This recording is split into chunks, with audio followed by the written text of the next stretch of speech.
एक बार एक छोटी सी बच्ची हाथ में मिट्टी की गुल्लक लेकर के भागती हुई एक दवाइयों की दुकान पर गई। वो काफी देर तक वहां पर खड़ी रही, लेकिन दुकानदार का ध्यान उसकी तरफ नहीं गया क्योंकि और भी बहुत सारे लोग खड़े हुए थे।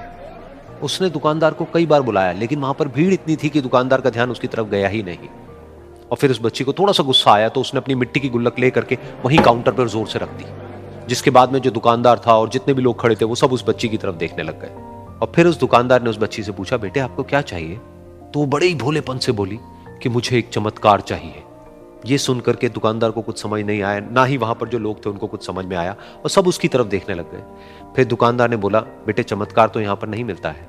तो बच्ची को लगा कि वो उससे झूठ बोल रहा है, तो बच्ची ने कहा कि मेरी गुल्लक में बहुत पैसे हैं, आप बताओ आपको कितने पैसे चाहिए, लेकिन मैं आज यहां से चमत्कार लेकर के ही जाऊंगी।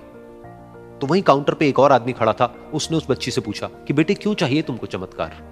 तब उस बच्ची ने अपनी कहानी बताई कि अभी कुछ दिन पहले मेरे भाई के सर में बहुत तेज दर्द हुआ, तो मेरे पापा मम्मी उसको हॉस्पिटल ले गए। उसके बाद कई दिन तक मेरा भाई घर नहीं आया। तो मैंने कई बार अपने पापा से पूछा, लेकिन उन्होंने मुझे कुछ नहीं बताया। उन्होंने बार बार यही कहा कि वो आ जाएगा, वो कल आ जाएगा, वो कल आ जाएगा, लेकिन वो आ ही नहीं रहा था। तो मैंने देखा कि मम्मी रो रही है, और पापा मम्मी को कह रहे थे कि उसकी दवाइयों के लिए और उसके इलाज के लिए जितने पैसे चाहिए उतने मेरे पास में नहीं है, अब उसको कोई चमत्कार ही बचा सकता है।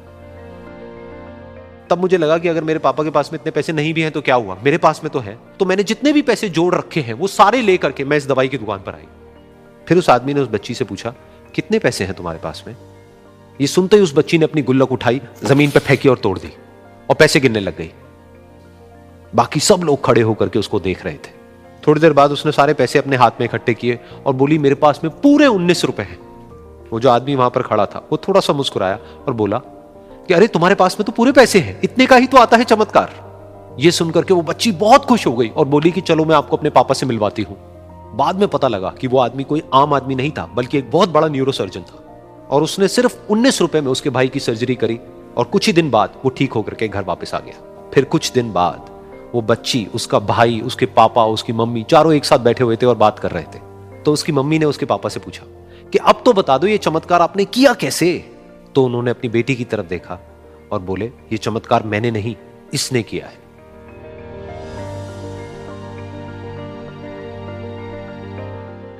तो यहां पर एक बहुत बड़ी बात है जो हम उस छोटी सी बच्ची से सीख सकते हैं कि जिंदगी में कभी कभी ऐसा होता है कि हमको कोई रास्ता नजर नहीं आ रहा होता है और हम लोग हिम्मत हार जाते हैं। तब हमारे अंदर एक बच्चा होता है जो कोशिश करने से कभी भी पीछे नहीं हटता है।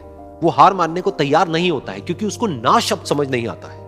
वो बच्चा जिसके लिए कुछ भी नामुमकिन नहीं है, क्योंकि वो हर हाल में कोशिश करता ही रहता है।